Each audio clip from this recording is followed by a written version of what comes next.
our session with a prayer. God Almighty, we are grateful to you for granting us chance to experience your creation today. Lord, grant us wisdom to care for our Mother Earth. Help us to act now for the good of future generations and all your creatures. Help us to become instruments of your new creation, founded on the covenant of your love. Amen. The world is not ours. The earth is not ours. It's a treasure we hold in trust for future generations. An African proverb. Distinguished guests, respected principals, reverend brothers, reverend sisters, and dear teaching fraternity. A very happy morning to you all. The effects of climate change are widespread. It impacts directly on the environment, ecosystems, and marine life. But it has also important implications in terms of human health, water resources, food production, and migration. There is no time for procrastination. We need to accelerate the reduction of greenhouse gas emissions through the implementation of decisive and forceful climate actions. And we need to begin now. We are already in extra time as far as this particular match is concerned, and the score is currently not favorable to us. I'm sure our outstanding speakers today will help us to shed light on these issues, and I look forward for the fruitful discussions this morning. We shall now listen to Reverend Brother John Clerical, Superior General, Montfort Brothers of St. Gabriel. Over to Brother John's message. Greetings to you all from Rome. It's certainly a joy for me to join all the participants of the 5th National Conference of the All India Association of Montfort Schools through this virtual platform. It's heartening to learn from the organizers of the conference that the response has been truly encouraging and the number of participants unprecedented. Let me, in the first place, congratulate Brother Peter George, the President, and all the executive members of the association for all the planning and preparation that have gone into the organization of this conference through virtual platform, and for all the enthusiasm they have been able to generate in the participants. As Gerard Ford had rightly said, coming together is the beginning, staying together is progress, and working together is success. Before I think of a short message for the occasion as the leader of the International Montfortian family today, I also wish to thank each of the eminent resource persons for these 3 days of the conference, for their generosity and sense of availability to contribute their might towards the cause of quality education in society today. As someone who has been associated with Montfortian education in different capacities since 1970, I feel confident to say that quality education in the present-day society is a monumental task which can be accomplished, as the Montfortian Education Chapter puts it, only through the involvement and participation of a variety of players, of all the stakeholders in education. If the primary objective of education is transformation of the individuals and transformation of the society, the crucial role that the teachers have to play in this transformation is universally acknowledged. And let me add that the role of the leadership in educational institutions cannot be overemphasized either. All great educationists attest to the fact that quality education in the modern times consists in bringing about the needed changes to meet the changing needs of the society. In this context, it is quite pertinent that the organizers of the 5th National Conference have chosen the theme Montfortian Action for Total Sustainability with particular reference to Pope Francis's recent encyclicals, Laudato Si of 2015 and Fratelli Tutti of 2020, and the document of the Earth Chapter International. As I wrote in the foreword to the booklet on the Montfortian Action for Total Sustainability, I quote, "If Pope Francis's encyclical Laudato Si, Care for Our Common Hope, has been a subject of discussion and deliberations, not only at the church leaders level and the church institutions level, but also the world leaders and the scientific community, it is because of its impact on the whole humankind." As you will recall, in Laudato Si, the Pope has categorically stated that in the face of the contemporary ecological crisis, we stand in need of a deeper personal transformation and a radical renewal of our lifestyles. Obviously, for this transformation to happen, the role of education is paramount. The encyclical Fratelli Tutti too offers a lot of implications on education as the seed bed of character in order to achieve the global goals of inclusivity, common good, and solidarity founded on the dignity of the human person. The Earth Chapter, too, is a declaration of fundamental ethical principles of building a just, sustainable, and peaceful global society in the 21st century. Therefore, it's my ardent prayer and sincere hope that this conference will inspire each one of the participants to commit themselves to contribute their share for the creation of a more peaceful and harmonious society and a more sustainable world through our education mission. Thank you and God bless. Thank you, Reverend Brother John, for your motivational message. Today, we are delighted to have Ms. Nyla Coelho as chairperson for today's panel discussion. Ms. Nyla is an educationist gifted with a high degree of sensitivity. She is the founder secretary of Paryavarani, worked on conservation issues whose efforts were recognized by the government of Karnataka with the Parisara Mitra Award in 2011. She has authored 2 books based on field research in curriculum development and integrated farming-centered pedagogy for schools. Ms. Nyla, Montfortians are pleased to have you as a chairperson for today's panel discussion. A warm welcome to you, ma'am. We are thrilled to be joined by an esteemed group of panel members. Today, we have an international panel member in our midst. I deem it an honor to introduce Dr. Miriam Villela. Dr. Miriam Villela is the Executive Director of the Earth Charter International Secretariat and the Center for Education for Sustainable Development at UPs. She coordinates the UNESCO Chair on Education for Sustainable Development with the Earth Charter. Dr. Miriam worked for the United Nations Conference on Environment and Development. Ms. Miriam holds a PhD in education. On behalf of Montfortian family, I extend a hearty welcome to you, Dr. Miriam. I am pleased to introduce our distinguished panel member, Ms. Usha Rao. Ms. Usha Rao did her schooling in Maharashtra and worked with the NGOs in Karnataka, Telangana, and Madhya Pradesh for about 15 years. In Madhya Pradesh, the contact with the people's struggles seeded the shift to working with the land. For the last 2 decades, she has been deeply involved in permaculture. A warm welcome to Ms. Usha Rao.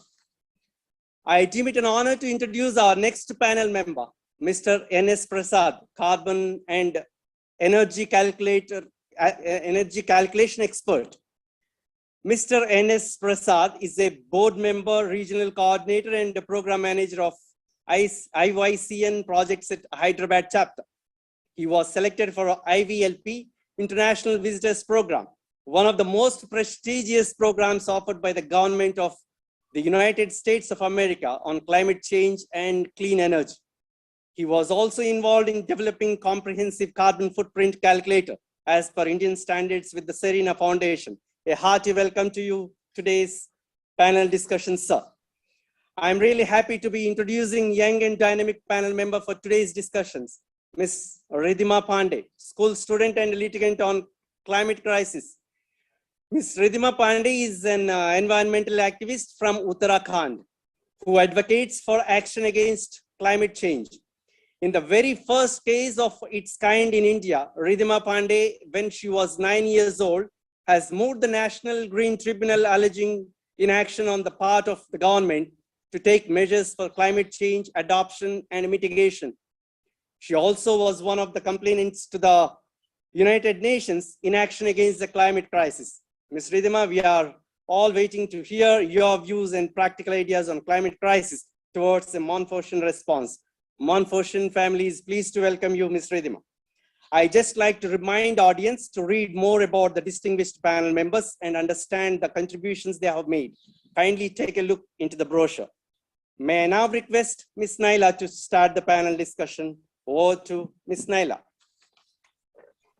Am I audible? Yes. Good morning to everyone, and I'm so happy to be here and welcoming everyone and chairing this session.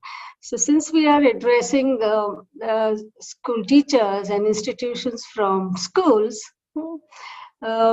my task is more or less that of a class monitor. I just have to be there around and see that everyone is, keeping to whatever is the confirmed protocol for schools and classrooms. So one is Miriam is taking time off from family, and it's late for her. So without too many of introductory remarks from my side, we will begin with Miriam, and then we will take Ridhima. And Miriam will immediately after her presentation, she will take questions. So also with Ridhima, she will also after her presentations take questions, and then we will take Prasad, and then we can go on to Usha, and we can then carry on with questions and discussions till the end of the session. So Miriam, welcome to the session. Please start your presentations. Thank you very much. Thank you so much for the invitation. Good morning and good evening. I send you greetings from Costa Rica, where I am. And I'm really honored and happy to be here and get to know you all. I'm originally from Brazil, from Brasilia, but I have been living here in Costa Rica for over 26 years, working with the Earth Charter Initiative. I'm gonna share a presentation and let me know if you can see. Can you see it? I suppose so. Yes. Okay, I'll briefly present to you how the Earth Charter has been used or brought to education for sustainable development and education for global citizenship. So I'll try to briefly share with you, give you the context on how to bring values and principles of sustainability and global citizenship to education through the lenses of the Earth Charter. And of course, I'm going to share a little bit of what is the Earth Charter all about. And again, I'm speaking with you from the Earth Charter International, the University for Peace, and the work we do under the framework of the UNESCO Chair on Education for Sustainable Development with the Earth Charter. And this is our education center that is located here in Costa Rica. Hopefully one day, any one of you could come and visit us. So the focus of our work over the past 15 years or more has been on that intersection between sustainability, what is sustainability, what the values and principles of sustainability are, and what the relationship of the values and principles of sustainability with the sense of the concept of global citizenship. and how to bring that into education. Therefore, our UNESCO chair and the work we have been doing is focused in that intersection between sustainability, global citizenship, values, and education. And with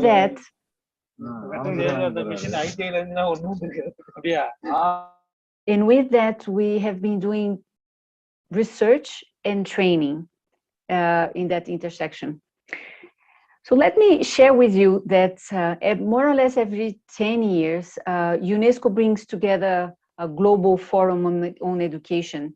And the purpose of that global forum on education is to bring ministers of education from all over the world, the member states, to set the agenda of education priorities over certain years, over a certain number of years.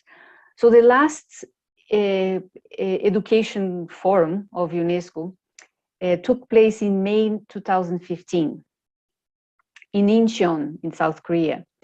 And that education forum set what the UNESCO sees as the priority until 2030 for education worldwide and in terms of collaboration, international collaboration around education.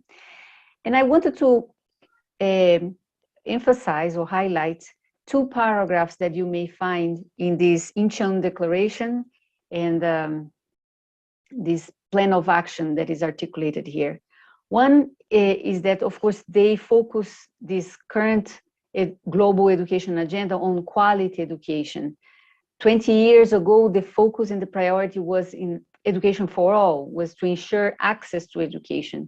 But since 2015, the focus has been on how can we improve the quality of education. But education for sustainable development and global citizenship is also very much part of that agenda currently. But I want to highlight here the focus on values.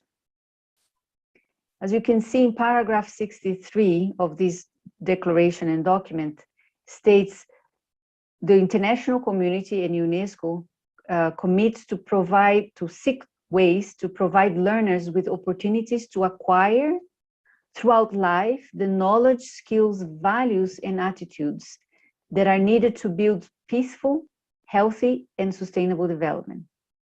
And in paragraph 22 of the same document states that quality education includes because the whole document it emphasizes the importance to ensure more quality education for all.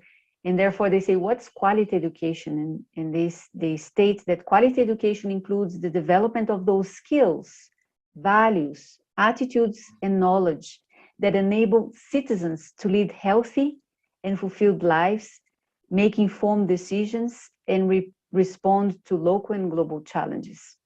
But throughout the document, they also emphasize the importance of education for sustainable development and education for global citizenship. And that takes place through a values and examination and clarification, that fundamentally education for sustainability, ESD, is fundamentally about values education. So the question could be, what are the values and principles of sustainability and global citizenship? Another thing that is very much part of the priority of the UNESCO agenda currently is to ensure that education for sustainable development is incorporated in all levels of learning. And ESD, Education for Sustainable Development, consists, according to UNESCO, in educating to generate social transformation with the objective to create more sustainable societies. And the goal of the work of UNESCO around ESD is to incorporate the values inherent to sustainability in all aspects of learning. So when the question comes of what are the values and principles of sustainability, we can find them articulated, not only the values and principles of sustainability, but also of global citizenship. We can see that or find them clearly articulated in the Earth Charter. And the Earth Charter is offered to many people to embrace it, embrace as institutions, individuals, or schools or universities as an ethical reference or as an ethical compass, an ethical reference or an ethical compass that can guide us towards a more just, sustainable, and peaceful world. It could serve as a map that identify the way towards a more sustainable society. So in 2003 and 2019, UNESCO adopted 2 resolutions in relation to the Earth Charter. In these 2 resolutions, basically UNESCO emphasizes or agrees or adopted the idea that the understanding that they recognize the Earth Charter as an important educational instrument and as an ethical framework for sustainable development. And they recommend member states and institutions to use the Earth Charter as an educational instrument. So when we look at many documents and they emphasize, such as UN documents, the importance of incorporating the values and principles of sustainability in education, the question that could come to our mind is whether we are really cultivating a culture of care and respect for the large living world in the mainstream education, or are we nurturing implicitly or explicitly values of unsustainability through the education system?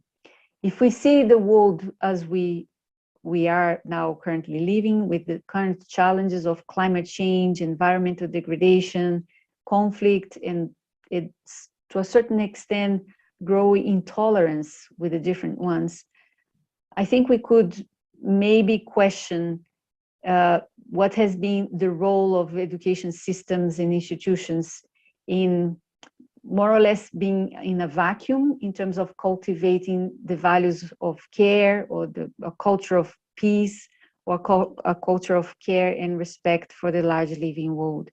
And therefore, I think education institutions have to take on that key protagonist role as main drivers of social transformation, key and protagonist role as key drivers towards sustainability. And therefore, the question comes how to incorporate values and principles of sustainability and global citizenship in processes of education and learning, and what are those ethical references? And therefore, I think that's where we, in the Earth Charter, the work we have been doing in terms of research and training, we have selected a number of resources that have been used widely in terms of how the Earth Charter can be used as an educational tool. So the first one I'm going to share with you here, and I will subsequently send to you the link in the chat box here, is a document that you can find just by Googling it, actually. It's called A Guide for Using the Earth Charter in Education. This document was launched in a UNESCO conference back in 2009, and it's translated in many languages and easily accessible and available in the internet. We have also produced and launched a document that it's basically a teacher's guide on educating for sustainable lifestyle with the Earth Charter. And it can easily be found also as an instrument. It was actually developed for Costa Rica primary schools. And there is one that is a guide for teachers, and another one is for a booklet for students. But basically this guidebook offers ideas of how to incorporate this notion of sustainability through the values and principles of the Earth Charter in classes of mathematics, social studies, science, language, and etc. Similarly, we also have developed a material called Bringing Sustainability into Classrooms. Is an Earth Charter, also an Earth Charter guidebook for teachers that is not limited to primary school teachers as the previous one, but it offers also general guidelines, ideas, and examples of how the Earth Charter can be used in education. Anyway, we have also selected a huge Earth Charter bibliography that can be found in our website, and numerous examples. I'll just mention two here, and a third one in the next slide. For instance, the Pictures of Success is actually a project that was developed in the UK, and you can easily access that also by just Googling picturesofsuccess.org. And what they did is basically they linked each Earth Charter principle to an image and to a story. And the purpose here was to show that values and principles education doesn't have to be abstract. It can actually be connected to real life stories, real examples of stories that could stimulate in the learner a reflection about a specific situation and experience and link it with the values of the Earth Charter. There is an Earth Charter board game. There are also some stories about this that you can find in YouTube or in our website. It's basically a board game to show that we can cultivate the values and principles of sustainability as articulated in the Earth Charter in a fun way, in a playful way, again, through the effort of sharing stories of real life. The last example I wanted to briefly share with you is this app called Mapping, and it's basically an app that you can easily, freely download, and any school or any school teacher can use to engage the students or the learners, young or teenagers, to learn more about the Sustainable Development Goals, the SDGs, and the Earth Charter principles. But by engaging not only from a theoretical point of view, but if the schools commit to implement the values and principles of sustainability, as well as the SDGs, the Sustainable Development Goals, this app can serve the teacher or the school when they open an account there to engage the students in implementing activities in each of the Sustainable Development Goals. So it serves as a sort of a social media to showcase what the school or the classroom is doing with regards to the SDGs. So this app is called Mapping. So I am actually going to end by briefly sharing the key ideas that we can find in the Earth Charter. So the core, or at the heart of the Earth Charter, lies an ethic of care and respect for the community of life. So at the outset, the worldview that is articulated in the Earth Charter is a worldview that invites us to expand our sense of care and respect beyond ourselves, beyond our families, and beyond our nations and countries, to envision and to think that our sense of respect and care and responsibility has to do or to involve the large living world, beyond humans, and actually beyond humans that are beyond our own cultures, but also beyond humans in terms of involving the large living world, which is the Earth Charter calls the community of life.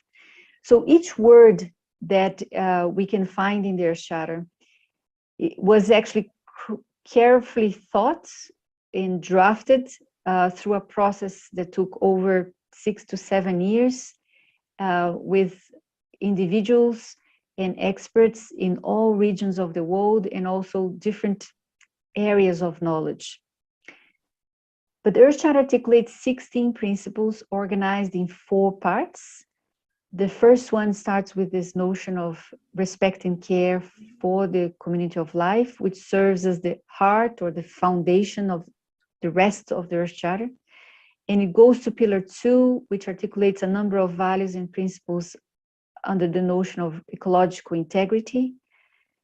Then Pillar 3 articulates values around or under the idea of social and economic justice. And it ends with a pillar on democracy, nonviolence, and peace. So it's important to emphasize here or highlight that the Earth Charter vision articulates a systemic approach a systemic nature of all these challenges and aspirations of the human community. And therefore, each one of them is to see interdependent from one another. In our website, you can also find these little cards that can serve for any teacher, any school teacher, to stimulate dialogue with the students about what each value or each principle of their charter is all about. This is just to show you what you can find in Pillar 1, in Pillar 2 under ecological integrity, under Pillar 3 on social and economic justice. And again, each one of these icons is there, comes from actually an abstract vision, but to invite the learner to dialogue about the different views on the theory and practice, what the meaning behind each of these words, but also to envision how what happens when each one of these is practiced or is lived in a day-to-day life situation, but also what happens when there is a vacuum or when there is the opposite of these values and principles are existing in a given situation. So with this, I'm gonna express my gratitude for your time. I know I spoke a little bit longer and faster, but I wanted to give you an overview of their charter and basically present this to you as an instrument and as an invitation for any educator or any school. You are very much invited to embrace, adopt, and use it. And as I mentioned in our website and actually YouTube channel, you can also find a number of useful resources. Thank you very much for your attention. Thank you so much, Miriam. And Brother Vargas has a very specific submission to you as how can Montfort institutions be part of this process, or how can they link with the charter? Is a specific question that the Montfort institutions would like you to answer. Well, I think as each school or the whole association of schools can express its commitment to use their charter. We call it a commitment or endorsement to their charter. And then you can start using it by incorporating it in your schools. Many schools have used it as an ethical reference to look at the school with a whole institutional approach. Whole institutional approach meaning how to incorporate these values and principles of sustainability and global citizenship that are articulated in their charter, but incorporate it in the curriculum, incorporate it through the pedagogical approach, in the school operations, meaning the actual management of the school, but also in the relation that the school establishes with the community where the school is located. The UNESCO calls it a whole institutional approach to ESD, to Education for Sustainable Development.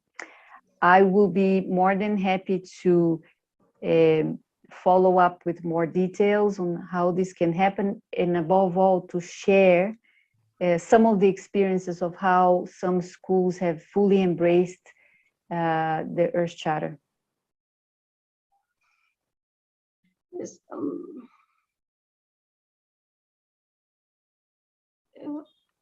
Okay. So actually, thank you so much for giving this these pointers, these specific pointers. But since we are talking about the emphasis now is more on values and an ethical compass. So when we are referring so so repeatedly towards an ethical compass, so that is something, although we are talking about the sustainability goals, what is the ethical compass, I think, comes from our own innate tuning in with nature. So that is, if once we are tuned into, nature and to nature's round, so to say, I think many things will fall in place. And because we are talking about an ethical compass, I just want to mention here that about 4 years ago, we did a little bit of thinking on this, and we wrote an essay titled "Towards an Ethics of Permanence." And I think, I think one should think through that kind of thinking to say, okay, sustainability, yes, but towards permanence is what I wanted to just mention. And it sounds beautiful. yes, there's an essay towards an ethics of permanence, and you could take a look at that at some point. Yes.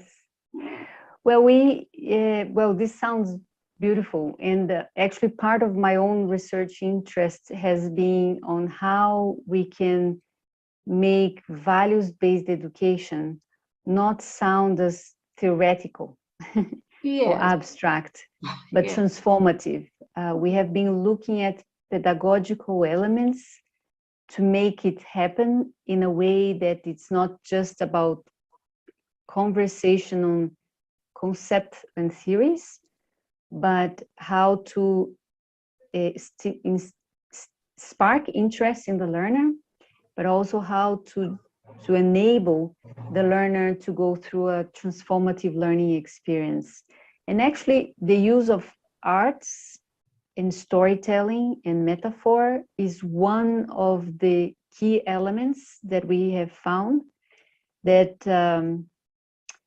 it's very useful when we want to generate a transformative learning experience.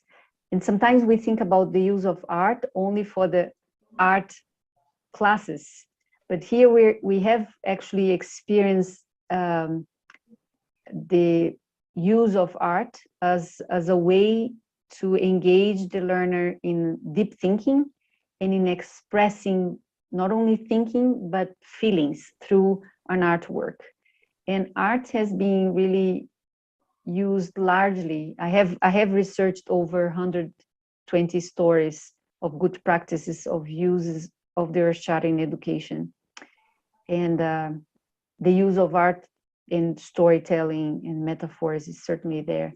But you mentioned about nurturing the connection with nature, and it's one of the key elements too, because the reality is that our society has become quite disconnected from our inner essence and disconnected from nature, because there is a large part of our population now currently living in urban areas. And therefore, one of the key elements we have found is really making sure we help the learner connect with nature. Not only learn about science through the books in a cognitive way, but having this heart and mind connection through an experience with nature. And by doing that is kind of a way to, not only the only way, but a way to cultivate and nurture this deep sense of belonging, or this deep sense of care and awareness for the community of life, awareness for the large living world. I think the task here, or the challenge, is to help young people think about how we relate to one another. How are we relating to one another? How we ought to relate, but not in an imposing or vertical way of teaching, but in using questions and using inquiry for the learner to think about what's happening with our relationships with our own selves, what's happening with our relationship with other people, with people from other cultures, what's happening with our relationship with nature and this human nature connection.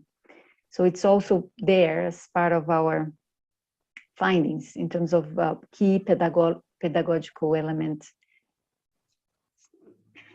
Yes, thank you very much again, Miriam. And this is only the beginning, and I'm sure Montfort institutions will continue their engagement with you. Thank you once more. Thank you so much. My pleasure. Yes, I would like to invite Miriam Ridhima now, because Ridhima is a bit of a has another commitment. Ridhima, could you please come in?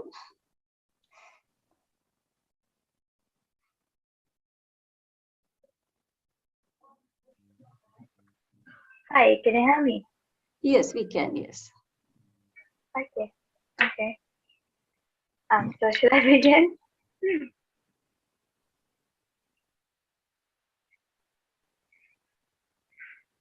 Yes, Ridhima, we can hear you.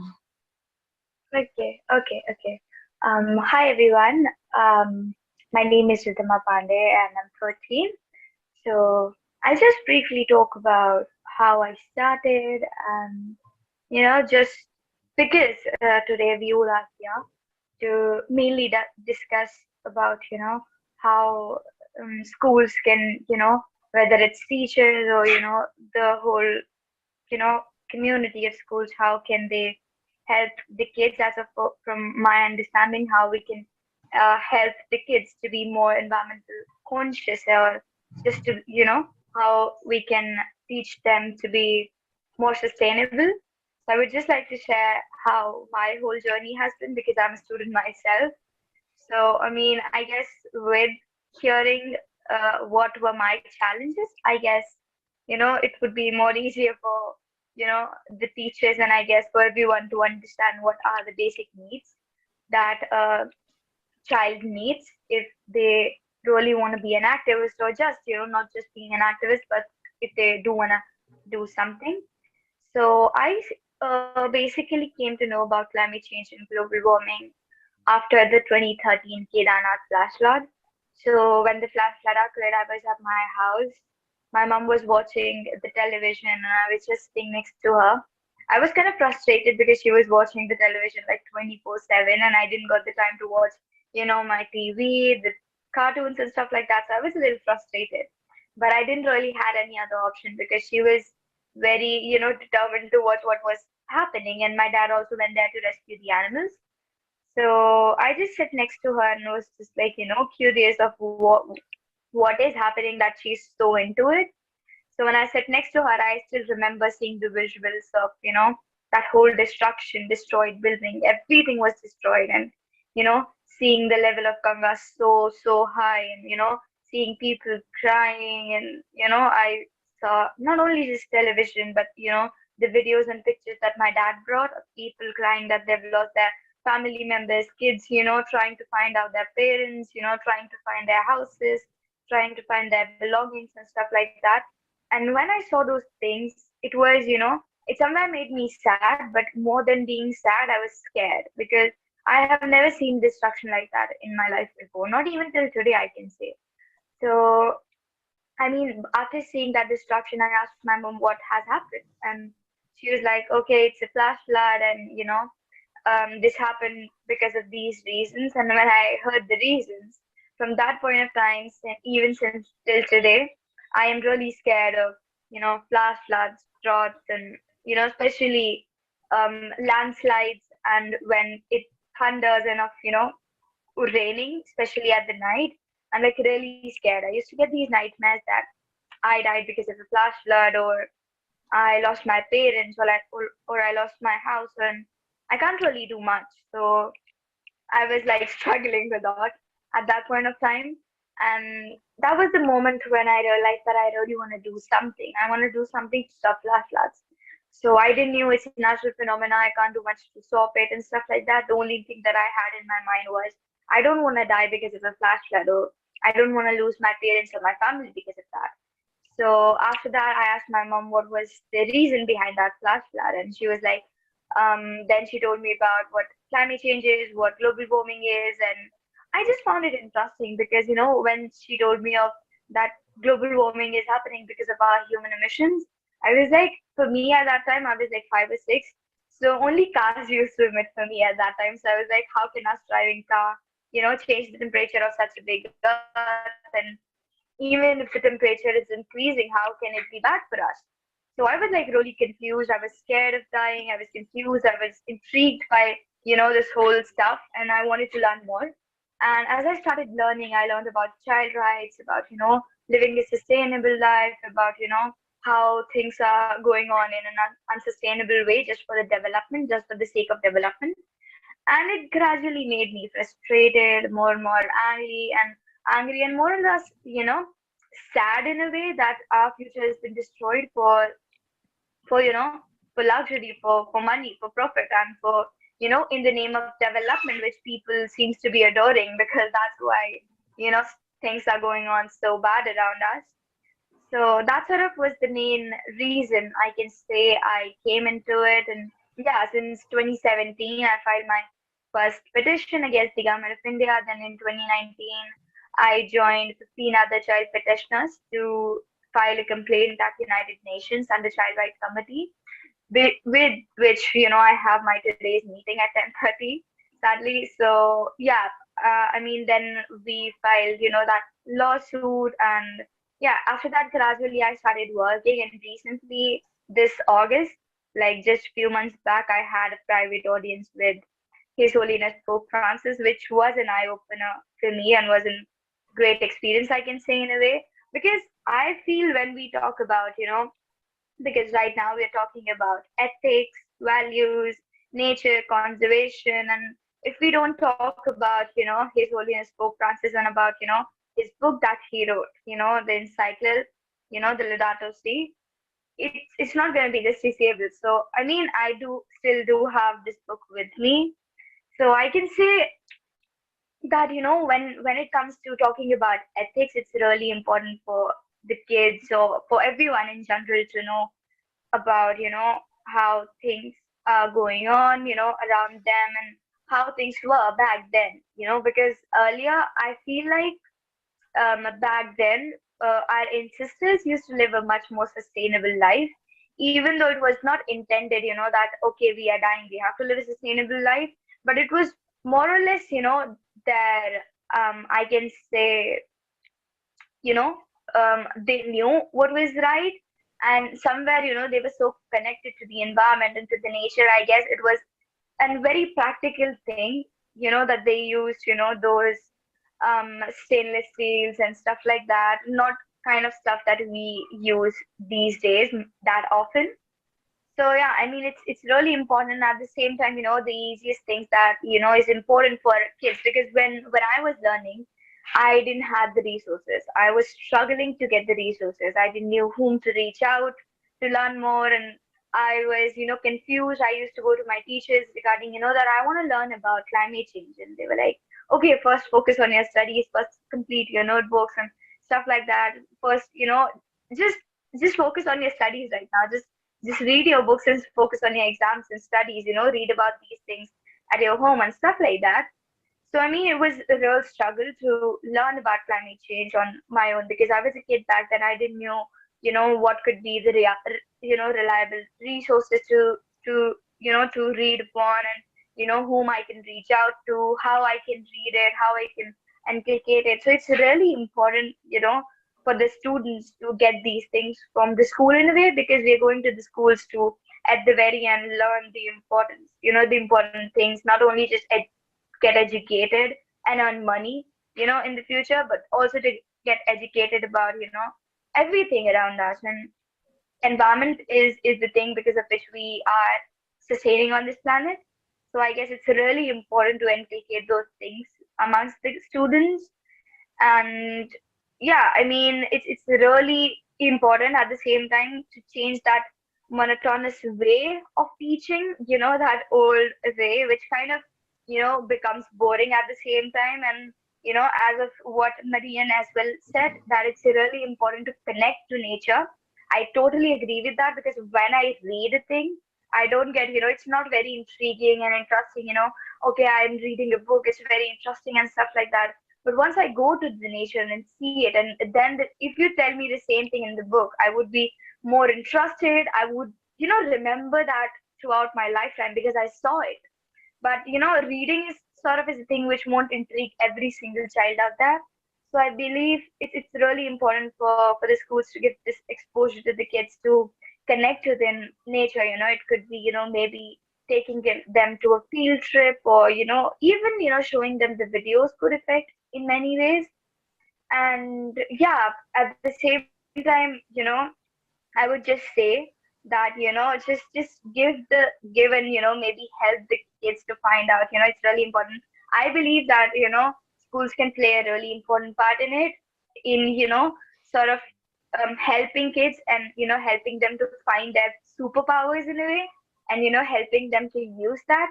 Because at the very end, it is, their superpower, because at the very end, they are going to be the one, most impacted. We are going to be the most impacted ones in the coming years. So just telling them that, this is how you've been impacted, and, this whole big Fridays for Future movement that's been going on, supporting the kids out there. And yeah, I mean, supporting them to understand what's been happening and helping them with the resources is, I can say, could be the easiest things to do for the schools, as of what comes to the very beginning point for the students to learn of. And yeah, that's it from my side. Thank you so much, Ridhima, for this, this journey down your own personal life and how you were sensitized and sensitive enough to go deeper and inquire. But what if, I just want to connect here with your struggle to find the right, resources and the people to go to, where and that indicates, how compartmentalized our education system is, or our schooling system is. Because I know for one thing that Uttarakhand is where a lot of work on climate change has happened, and where education is concerned itself, there have been people who have been doing a lot of work, both in the hills and the plains of Uttarakhand, to connect children and connect education with the lived reality that they face. So, this probably is a pointer for the Montfortian institutions that, I think it is time for us to move out of compartmentalization of our own set protocols and set agendas for ourselves, and look beyond. So thank you, Ridhima, and if you're around, we will, later on probably take questions. And I would like Prasad to come in, please. Prasad? Can you hear me, Nyla? Yes, Prasad.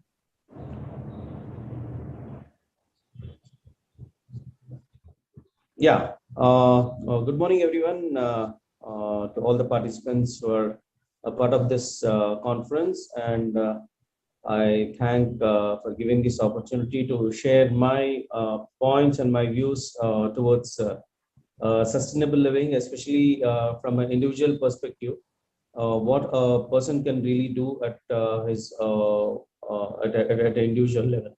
So before I'm audible first right now, just want to know. Yes. Okay, fine, great. So before I just want to get into the some technical part of this session, I just want to share my story, that how it started.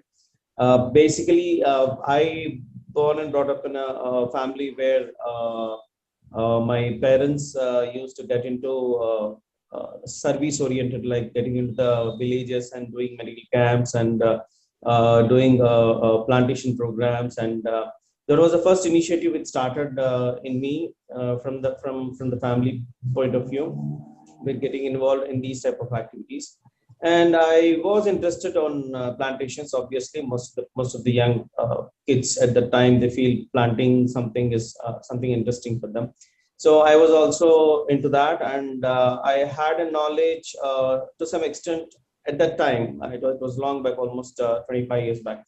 So where usage of plastic was another issue, which was it was starting at that time, and I felt that not to, using a plastic. It started. I could able to understand the damage the plastic does to the environment. So these were the two basic informations which I had. But apart from that, nothing into my mind. And there's no information about climate change, no sustainability, nothing. It's a zero knowledge about these things. And obviously, as a parents and as a student, when we go, especially in Telangana and Andhra, there is a way where the education, there's a very hard line which has been defined that once you are done with your plus two, or 10th class, then you either need to go to the engineering stream or the medical stream. So these are the only ways we have to get into that. And fortunately, I couldn't able to get through the medical entrance, but I was opted biological sciences, because the science made me very interesting, because I keep on observing the nature in and around. And I tried a couple of times the medical entrance, but fortunately I couldn't able to get into that, frankly speaking now, because then I have been to the horticulture sciences, and I finished my graduation from Engineering University. And thereafter, started my career into the landscape part as one of the part of my career. And still the environmental thing was in my mind, that is there any opportunity? Obviously, through my career, there is an opportunity where I could give a designs to my clients with making more greenery and more lush green spaces wherever there is a possibility. And during my career, I happened to see one of the information published in the Hindu paper, that a climate change conference by a youth. And this may be a very interesting point. What is climate change? I've been hearing about the global warming, but beyond that, there's a climate change, which is something very, very interesting. And where I was looking at a platform, and this platform, it's an Indian Youth Climate Network, which organized this conference, getting almost 180 young people in Hyderabad, and made them to sit for 3 days conference. And yes, still it was only plantations and plastic. Beyond that, I couldn't able to. And the 3 days, it was continuous, where the people were talking about biodiversity, somebody talking about water, somebody talking about energy, somebody talking about ecological crisis, waste management. There's so many other topics are running in and around. But still, it's only plantation and plastic. And I kept on engaging myself with the organization, and it gave me a great opportunity to explore myself, to learn from, to learn on the issues beyond the plantations and plastic. And in the due course, I've been engaged with one of the important part aspect of the environment education, especially most of the people are not aware about this, is about carbon footprint calculator. I've been to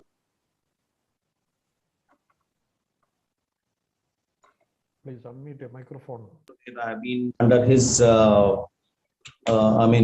interning with him, and started understanding about carbon footprint calculator, and I happened to calculate my calculation. Then I understood, because all the time we have been talking most of the times in an abstract way, because we have to do this, we have to do that, we have to stop this, we have to stop that, and we should not use this and that and all those things. And there's a lot of things that are damaging, and everyone has to take collective actions. That's fine. But the moment I started understanding the numbering, because this is something very important. The moment a person starts calculating a number in terms of carbon emissions, then the whole things get changed. I was shocked the moment I've been calculating my power consumption, how much I am emitting, the transportation, how much I am emitting, the food, the consumer durables, the waste I generate, the type of house I live, and everything. And everything is giving a number. And this is making me a bit guilt and embarrassing.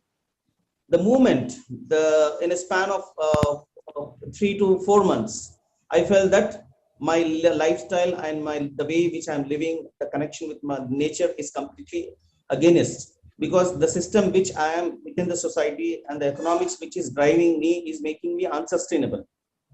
The first step I took was sold the car, because that's the first step. I felt earlier I felt that having a luxurious life, having a big building, having a cars, having a money, having a balance, bank, these were the dreams in my life before I got into this carbon footprint calculation. But thereafter, once I started understanding and calculating and coming with a number, then the whole scenario has changed.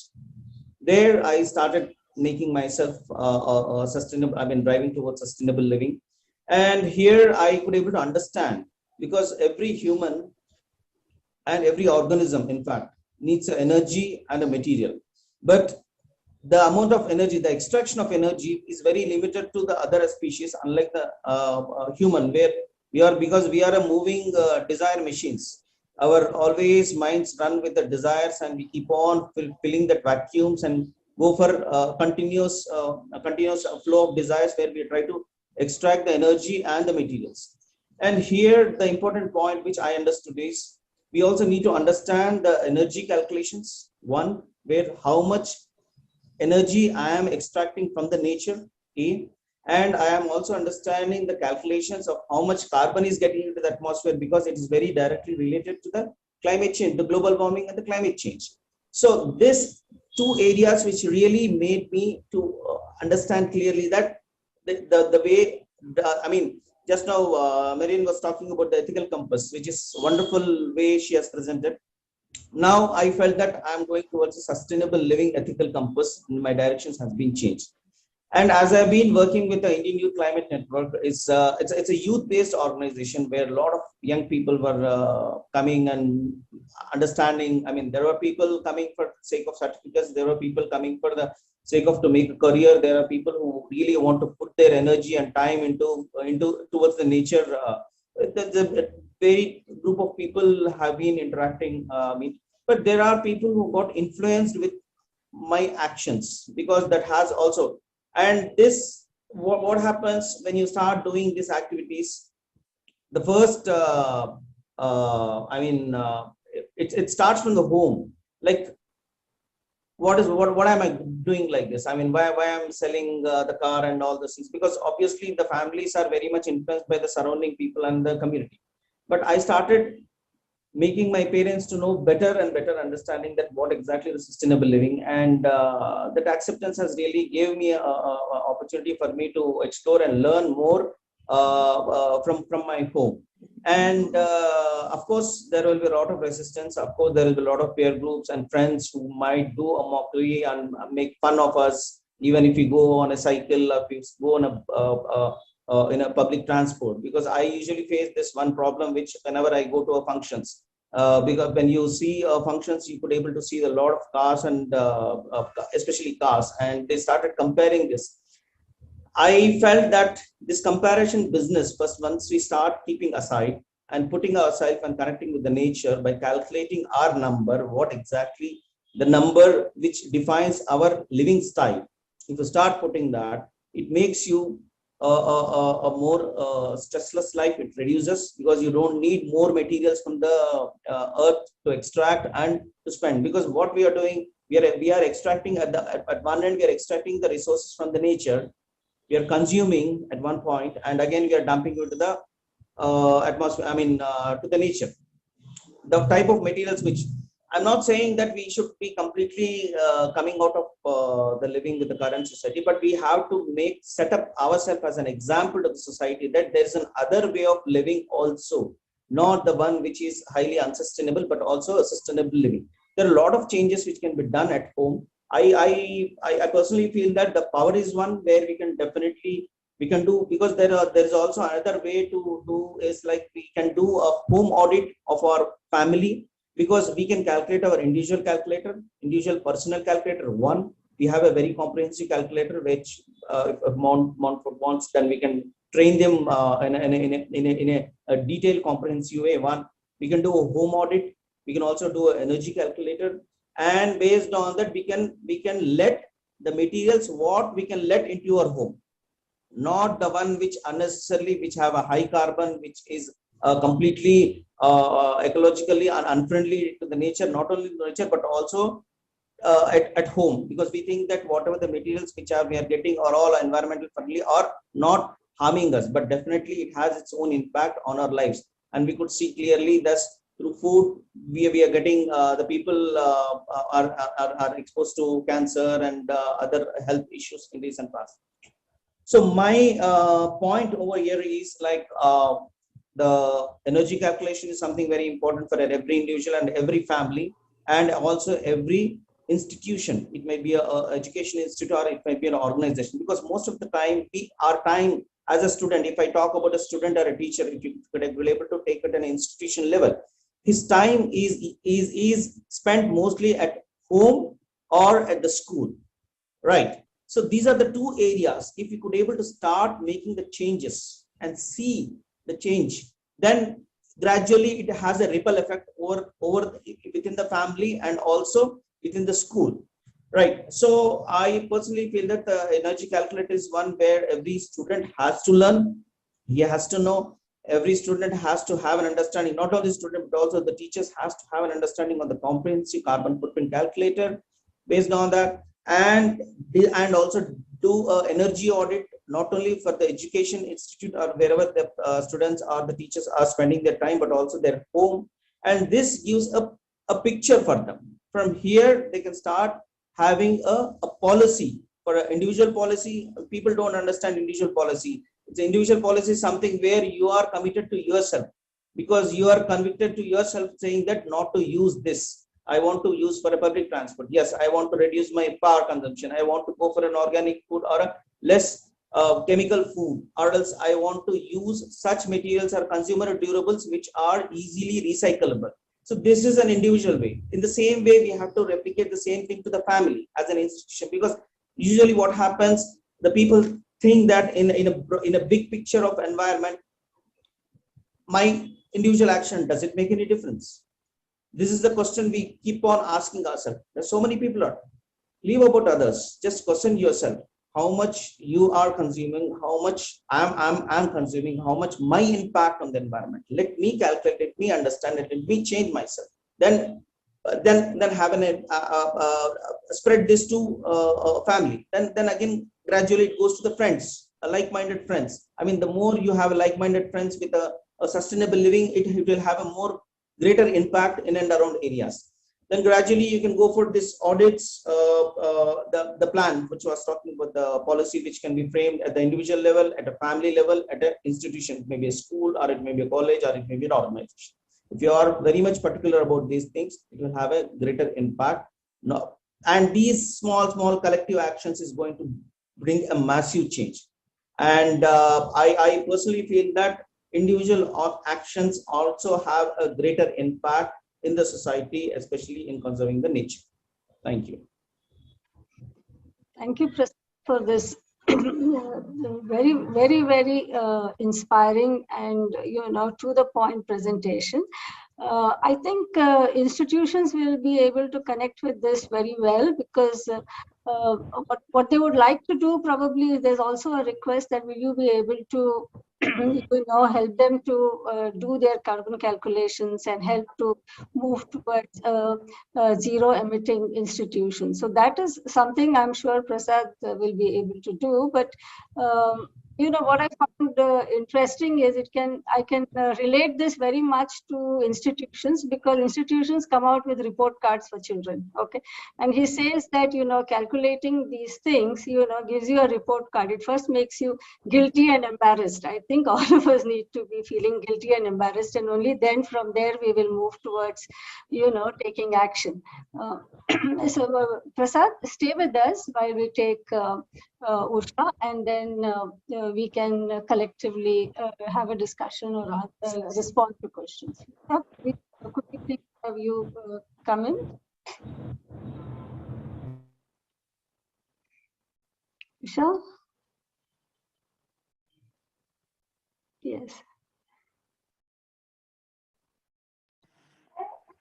Yes, Usha. Good morning and welcome. Thank you.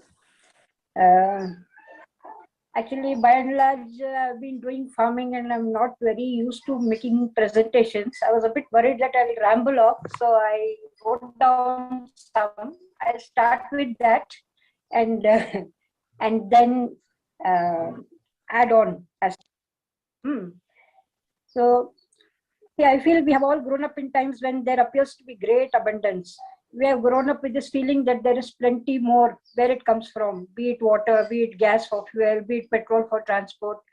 And we have, without any need to discriminate about how appropriate it is, or even to think whether there is more to all this, we have expanded our needs endlessly.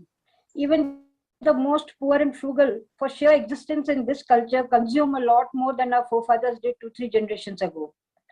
We have to bear in mind that our very mind that is going to think and be the basis from which our action springs is rooted in this roller coaster destructive culture. We are very used to getting many things at the flick of a switch, at the turn of a key, at the pressing of a button. Our needs, physical, emotional, social, are extremely scattered. We are rarely with what is immediately around us. Most of our relating is with people far off. We need things to be transported from far off for our daily needs. We don't even think if we really need it and whether it is good for us. We don't know how these things come to us. We don't know that the electricity we use may be coming to us at the cost of great tragedy of displacement to a great many people. We don't think of what is happening to the entire farming community that provides us our daily food. We don't speak the language of those people with whom we share this earth, by whose efforts we are sustained. We don't connect with with them at all. So we have been schooled to alienate ourselves from our families, from our communities, from our land, and what for? To be caught in a narrow economic trap and slave for a section of our society that has laid out this path of destruction. We have foregone our space for responsible action in lieu of the salaried job that consumes our life, our space to live and function as part of caring communities and sharing communities. So in this context, I feel like sharing one thing which often occurred to me. One is that we often see ourselves in selfies these days. So it shows one person without any connections behind. And if we compare it to, say, someone who is living very ecologically, as depicted in, say, a Varli drawing. So in a Varli drawing, there are so many people, there are so many animals and birds, and so many activities are going on, and yet there is so much more space to accommodate a lot more. So, and in that, if you see, there is no individual being highlighted. So each person is happy to be part of this collective living and to keep it going. So I think when in schools we are preparing children, it's important to see how we are building them as individuals existing for themselves, or whether we are building them as people who feel part of a larger community which is caring for things around them. I would like to share something that Dr. Venkat said. If we humans do have a destiny, a natural destiny, it is to sustain life on this planet. If this be so, then our need is a renaissance in agriculture through nursing a robust peasantry which will restore the losses of quality and health of our soils, the health of our plants and animals, and the health of humans and all other non-human forms of life. The health of all this is a single connected chain. Loss of a single link will result in the loss of the chain itself. I just thought that this made a good starting point. Health of soils is the foundation for health of all forms of life. If this is central to our planning for livelihoods and human resources, the way we train our children to do what they are going to be do.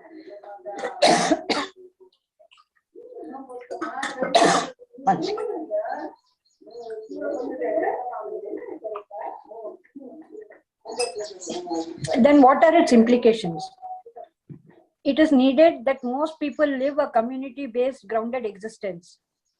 This means we reject jobs provided by someone far off and refuse to be drawn to an alienated existence.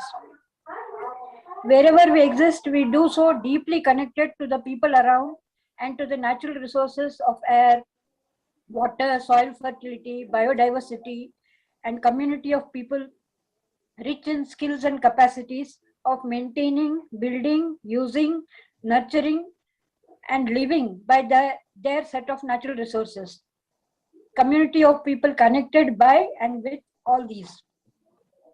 Our first job is then to collectively tend and nurture our people and our natural resources.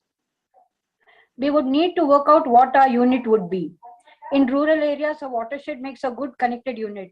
In a city, we would have to work it out. A ward maybe can be worked out as a primary functioning unit.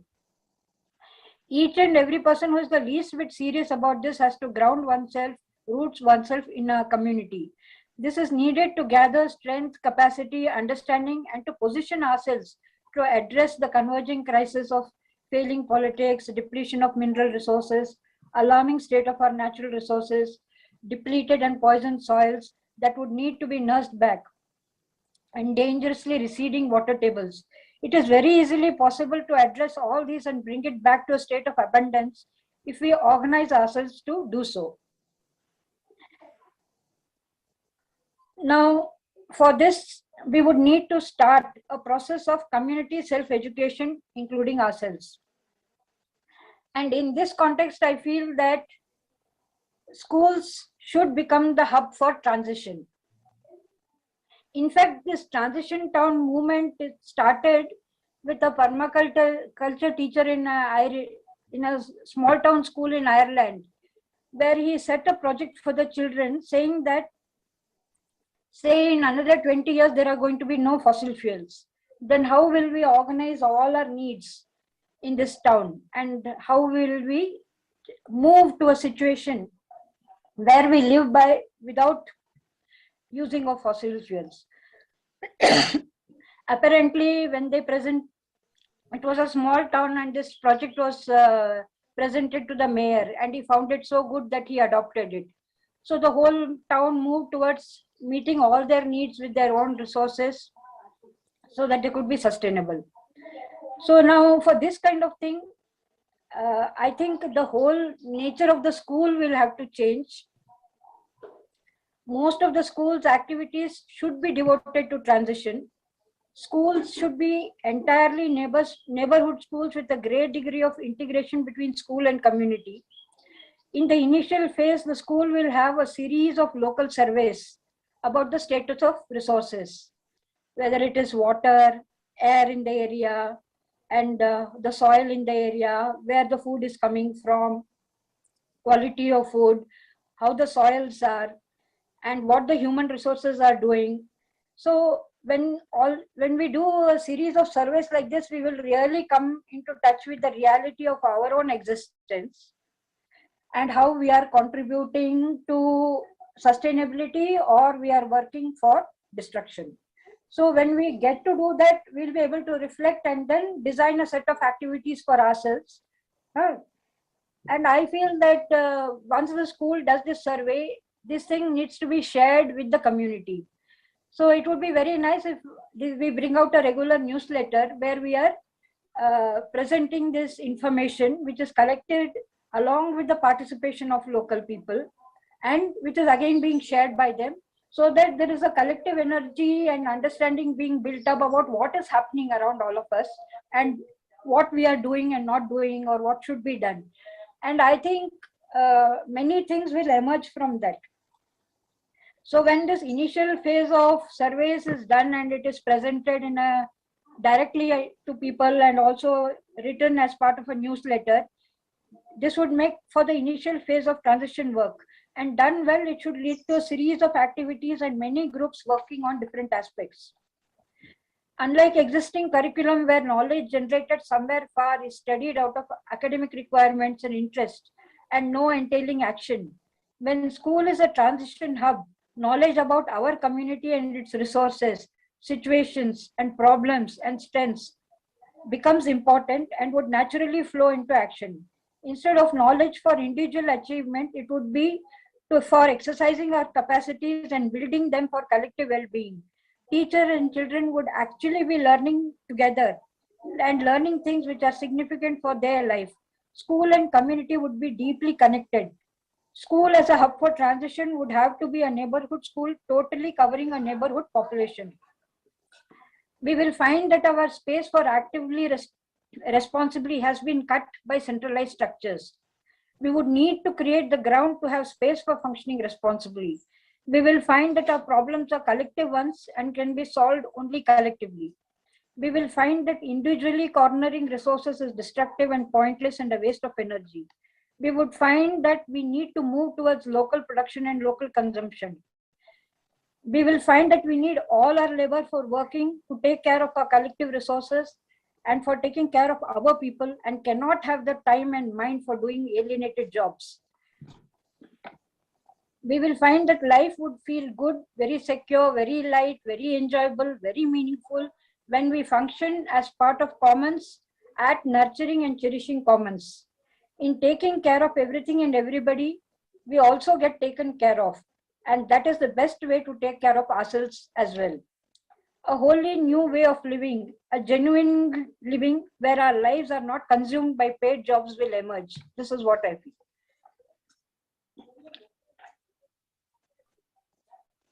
That's it. Usha, this is so wonderful and so insightful, and I would I would make a submission here that if you can please share your notes with the Montfort Institute. If you can, make a photocopy of your presentation and mark a copy to them. And if all of us, think very, very deeply into all the insightful pointers that Usha has already given us. And if we come back after a year to take, take cognizance and, of where we stand, I think slowly, very, very systematically, Montfort institutions will be able to go to what they have, proposed as towards total sustainability. It's a big challenge if you say total sustainability, and one can one can see how to do it, but I feel that there is plenty to do here, and Usha has given us almost like a roadmap of how to go about it, and Prasad is there, of course, to give us these certificates to say find the number. Where is once you get the number, you know where you're going, and of course. Miriam, with this global worldview and her wide experience, would be there for Montfort institutions to take their vision forward, and I don't see too many questions coming into the question box, but Miriam, could you respond to what Usha has articulated in terms of a roadmap for Montfort institutions, and how do you see it from your global perspective? And also, if you can respond to what Prasad had said, that would be very nice. So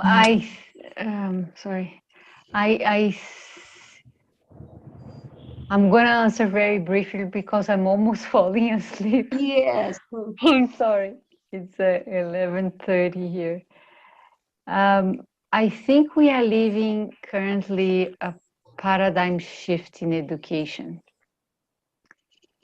The good news about this is that the international policies from UNESCO is strongly pushing the paradigm shift.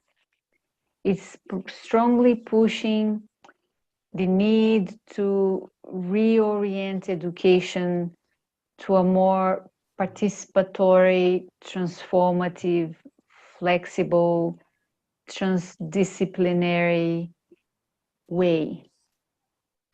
Moving away from a traditional fragmented way of teaching to a more interdisciplinary and transdisciplinary way. So it's all there in terms of UNESCO pushing policies in this agenda, this paradigm shift in education.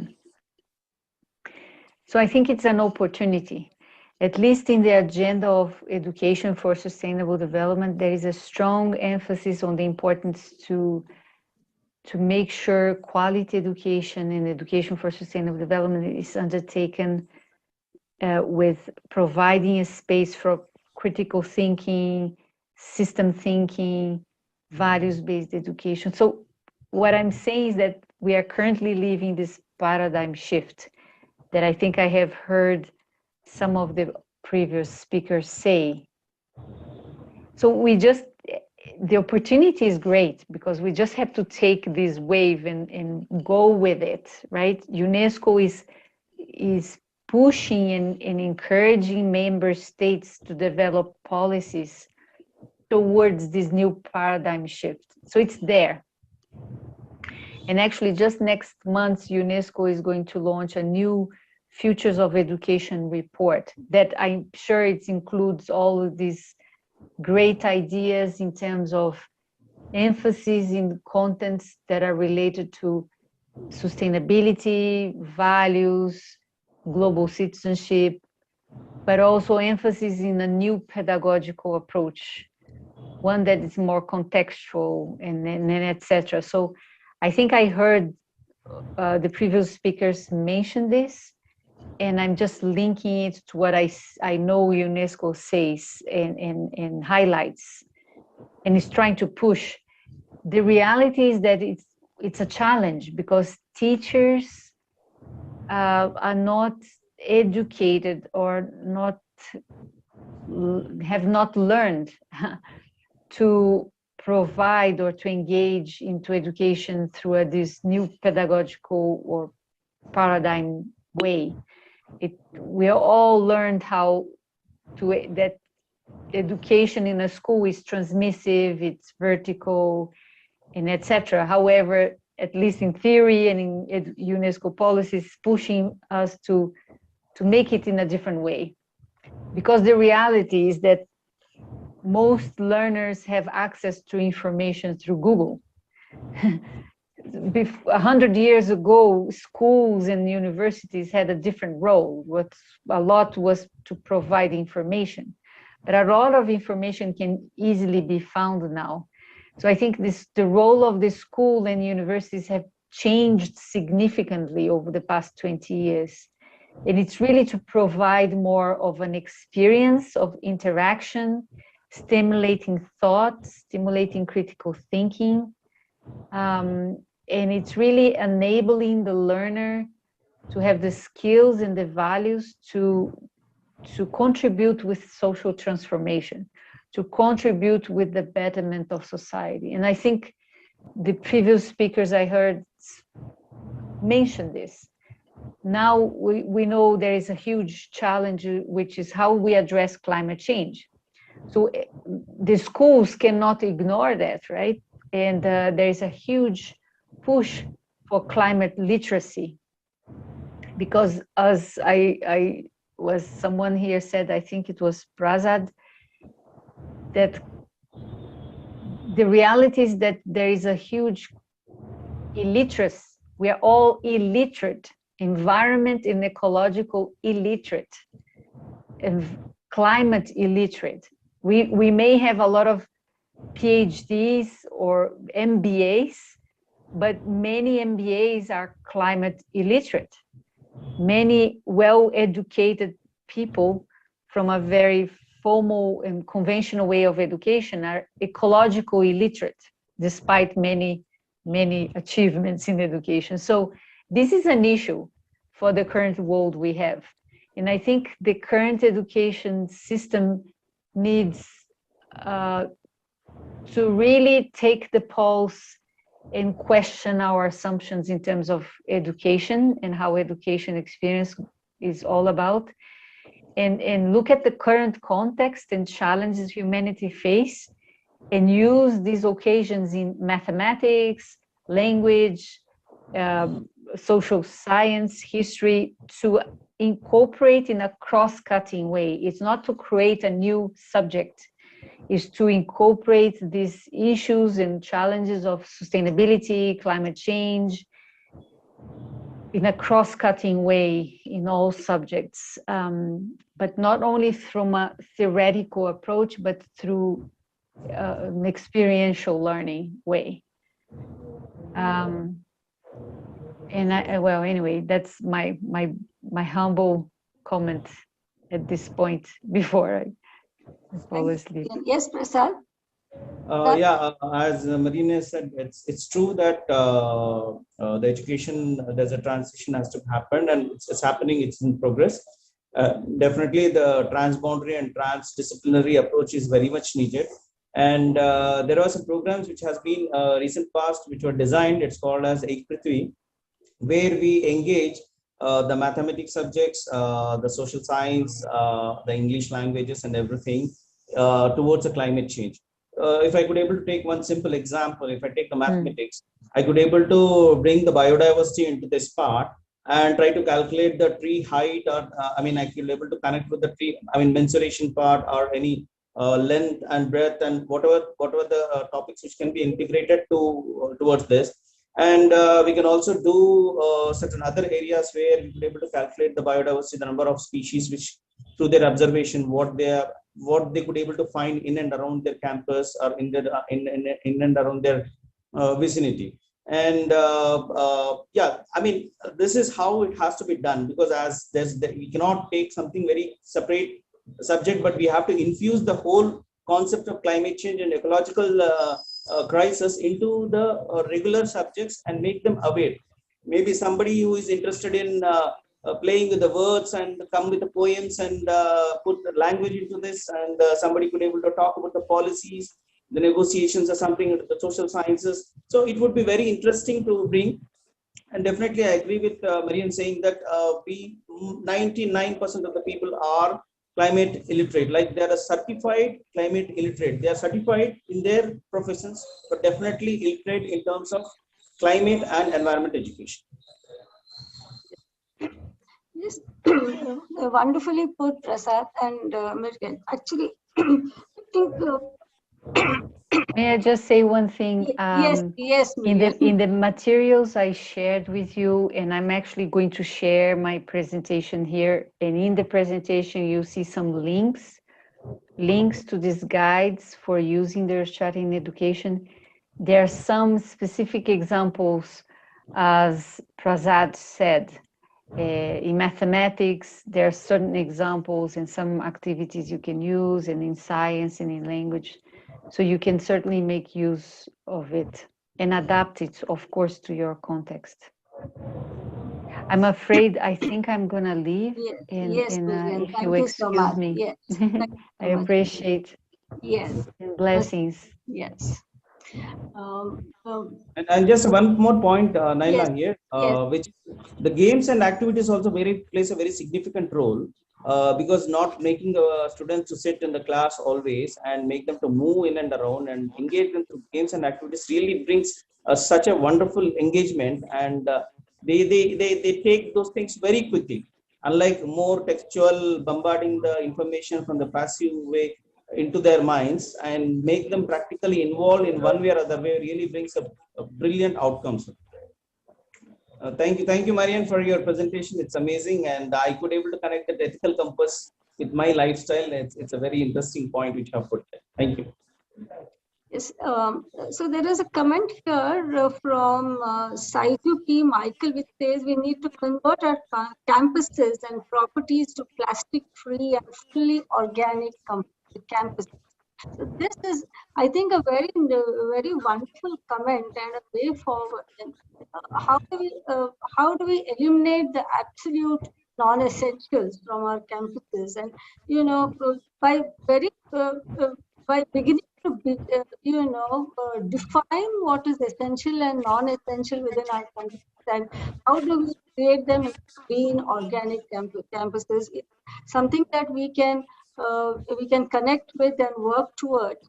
And one of the things that I would like to share with you here is in Uttarakhand, where Nidhi comes from, they have tried to do this about 20 years ago. And they came up with, proper curriculum for children, and it was also adapted and adopted by the government of Uttarakhand. But what happens is that, like everything else, India unfortunately tends to politicize everything. So I think, it is time for institutions to take cognizance of what is relevant and try and see how we can still go ahead with, these kinds of transformations. There are 2 or 3 very important points that are coming across here, which is the schools as transition hubs.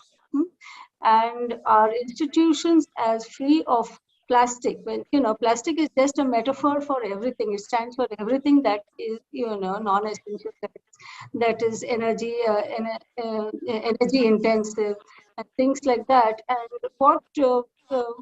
what Usha has almost like given us a roadmap of creating. She's given us a wonderful idea of schools as transition hubs. If one can go ahead with it and begin there, I think we have a good start. With this, I would like to, I think we are almost, we've overshot by about 7 minutes. I would like to hand over the proceedings to the Montfort institutions and the Master of Ceremonies for this session. Thank you so much. Yeah, thank you, Nyla, for chairing the panel session. Now, I deem it an honor to introduce Reverend Brother T.K. James, Assistant General, Montfort Brothers of St. Gabriel. A brother was heading the various institutions for 13 years and was the Provincial Superior of Ranchi Province for 6 years. At present, Reverend Brother T.K. James, Assistant General, who is in charge of JPIC, Justice, Peace, and Integrity of Creation. May I now request Reverend Brother T.K. James to share his observations. Can you hear me? Yes. Please go ahead. Thank you, Brother Anthony Reddy, for your brief introduction. Greetings to you all from our generalate in Rome. First of all, on behalf of the Superior General and all the members of the Central Administration, I congratulate all the heads of the institutions and the office bearers of All India Association of Montfort Schools for making use of its 5th National Conference to reflect on the pressing issue of today, that is the protection of our common home. In these 3 days, we have seen that it is necessary to involve every person to work for the sustainability of the earth system. We are grateful to all the resource persons for their passionate presentations, which evoked enthusiasm in the participants to respond to the global emergency. We thank all those who facilitated the participation of these eminent resource persons. I am confident that this 3-day event has enlightened the participants about the impending global crisis and the need to act urgently. Dear brothers, teachers, and well-wishers, now it is your turn to generate enthusiasm in your school community and in your locality, to implement actions towards the realization of the 7 Laudato Si goals in line with the province action plans. It is a matter of great joy that all the provinces in India have already come out with innovative action plans. My heartiest congratulations to all the provincial superiors.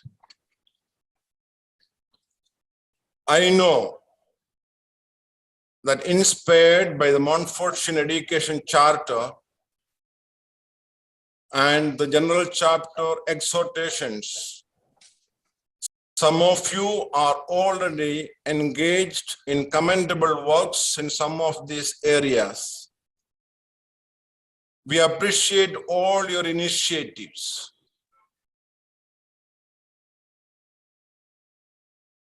But we want you to move further by joining a people's movement to contribute to the critical mass needed for radical societal transformation. We want you to engage in the Laudato Si initiatives of the Universal Church. So, we appeal to all the principals to commit to embark a 7-year journey towards the integral ecology by registering your institution in the Laudato Si Action Platform as recommended in Article 8.3 of the booklet named Montfortian Action for Total Sustainability. I congratulate all those who have already registered in the Laudato Si Action Platform. We, the Montfortians, must play a vital role in this global movement. I take this opportunity to thank all the teachers and non-teaching staff of all our institutions, particularly all those who participated in this conference. At the same time, I seek their active collaboration in our 7-year journey towards the integral ecology. I wish to express my sincere appreciation to Brother P.J. George, the President, Brother Rai Pureddy, the Secretary, Brother Shajan Anthony and his team of technicians, Brother Johnson V. George, Brother Varghese Teknath, Maria Susai, Brother Anthony Reddy, Thambi Alex, and others who moderated the sessions, and all those persons who shouldered various responsibilities. Congratulations, dear brothers. Your efforts will bear much fruit. May God bless all our efforts in the cause of education and the care of our common home. Thank you. Thank you, dear brother T.K. James, for your thought-provoking comments. We promise we will implement all the action plans as you have mentioned. As all good things come to an end in life, so as our panel discussion today, on behalf of Montfortian family, I take this opportunity to propose vote of thanks to those who have directly and indirectly contributed to today's panel discussion on the climate crisis towards a Montfortian response. At the outset, I thank God Almighty for his guidance. I thank General Administration for your guidance and enthusiastic support. We are thankful to the chairperson and all the esteemed panel members. We are really enlightened with your knowledge and presence. A special thanks to the organizing committee and the technical team for their unflinching support and coordination. Our heartfelt thanks to all the brothers, sisters, and teachers for your active participation. With these warm words, we move to the end of today's panel discussion. God bless us all. Thank you.